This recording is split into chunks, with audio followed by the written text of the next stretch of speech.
Hi friends, నా పేరు Surendra. Welcome back to my channel. మనం వెయిట్ చేస్తున్న ప్రోమో వచ్చిందండి. నిఖిల్ గౌతమ్. సో నాకు సార్ అయితే క్లాస్ పీకాడు. సో గౌతమ్‌కైతే చాలా క్విక్‌గానే చెప్తానండి ఇది. సో గౌతమ్‌కైతే వాడుకున్నావని నువ్వెలా అంటావు? అది డెరగేటరీ స్టేట్మెంట్ గదా! ఓకే. సో నువ్వు వాడు అన్నదే నువ్వు డిస్‌రెస్పెక్ట్‌ఫుల్‌గా ఫీల్ అయితే, వాడుకోవటం, మూసుకొని కూర్చో అవి కూడా చాలా పెద్ద పదాలు గదా! అంటే అసలెందుకు నీకలా అనిపించిందని గౌతమ్‌ని అన్నప్పుడు గౌతమ్ ఏం చెప్తా అంటే, సార్ నిఖిల్ ఆ ఆర్గ్యుమెంట్‌లో నన్నేమన్నా అంటే, "నువ్వు ఫస్ట్ ఫ్రెండ్ అంటావు.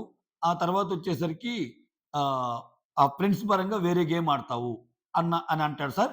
అలా అని నా క్యారెక్టర్ మీద మార్క్ అయ్యే విధంగా అన్నాడు సార్ అంటాడు. అది నిజమే గదా! అందుకని ఆ క్లిప్ ఏస్తాడు. ఆ క్లిప్‌లో గూడా నిఖిల్ అన్న మాటలేంది, ఆ!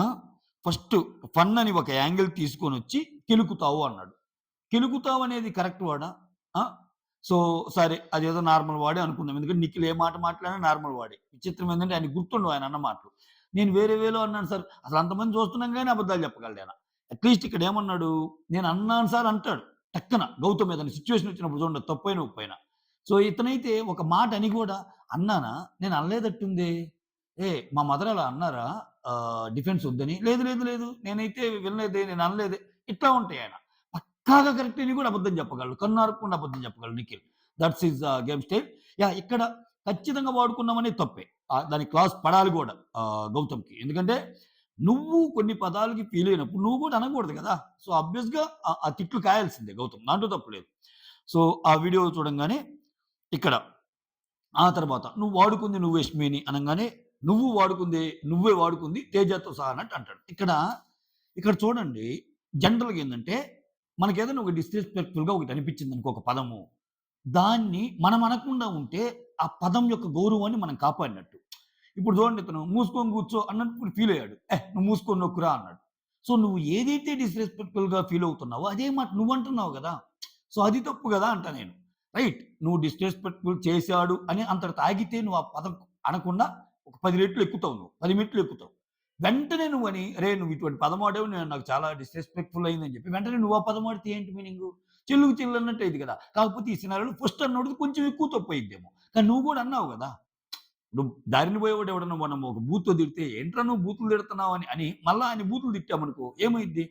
ఆయన సంసా ఆయన సంస్కారం, మన సంస్కారం, ఆయన పరిజ్ఞానం, మన పరిజ్ఞానం ఒకటే గదా! నువ్వు "అరేయ్! ఇట్లా తిట్టకూడదురా! ఇది గేమ్ షో. ఇలా ఉండాలి" అని చెప్పితే 4 మెట్లు ఎక్కుతావు. రైట్. ఇక్కడ గూడా వాడుకోంది నువ్వు అన్నప్పుడు అది చాలా తప్పు గౌతమంది.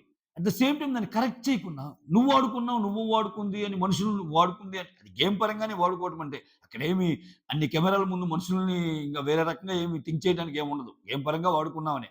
సో, ఇక్కడ గూడా ఇతను గూడా సేమ్ ఆ పదం ఏదైతే అంటాడో ఆ పదం అంటాడు మళ్ళా వెంటనే.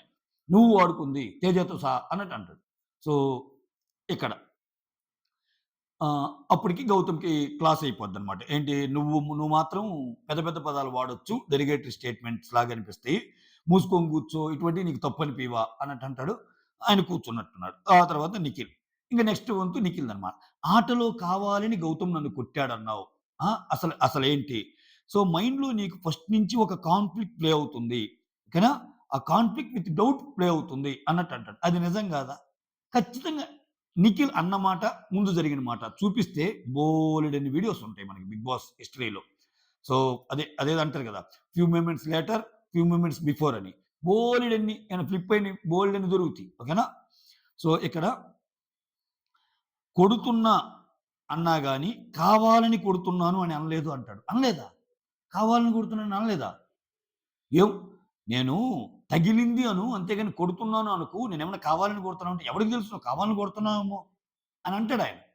ఆ సెన్స్‌లో వచ్చేటట్టు. ఆ! ఆ తర్వాత అని గూడా కోపంలో వచ్చింది సార్ అంట. అంటే ఇతనికొస్తే పదం కోపంలో రావటం. ఎదుటోడికొస్తే అసలు క్యారెక్టర్ అసాసినేట్ అయ్యే విధంగా అనటం. అదేంది? ఆ! అనేది గూడా కోపంలో వచ్చింది సార్. ఆ తర్వాత రోహిణిని అడుగుతాడు. నిఖిల్ చెప్పిన సారీ నీకు జెన్యూన్‌గా అనిపించిందమ్మా. అంటే గౌతమ్ విషయంలో గూడా అంటాడు గదా! నాకైతే తప్పైతే సారీ చెప్తానని. ఈ విషయంలో ఇద్దరిని నేను ఆ రోజే చెప్పా. సారీ అనేది ఎవరు చెప్పినా కరెక్టే అని. కానీ ఇక్కడేమంటాడు? ఇక్కడ ఒకరి సారీ చెప్తే తప్పనిపిస్తే, అంటే గౌతమ్ చెప్పిన సారీలో అంత జెన్యూన్‌గా అనిపించలేదు అనిపించినప్పుడు, ఇతను చెప్పిన సారీ కూడా అలానే ఉంది గదా! అని చెప్పడం నాకు సార్ ఉద్దేశ్యం. సో, ఇక్కడ నిఖిల్ సారీ చెప్పాడంటే, నిఖిల్ ఏమన్నా సారీ చెప్పాడా జెన్యూన్‌గా అంటే, సారీ జెన్యూన్‌గా చెప్పలేదు సార్. సో, గౌతమ్ ఎలా అయితే నువ్వు ఫీల్ అయితే సారీ అని ఎలా అన్నాడో, ఇతను కూడా ఫీల్ అయితే సారీ అని అన్నాడు అన్నట్టు చెప్పారనమాట.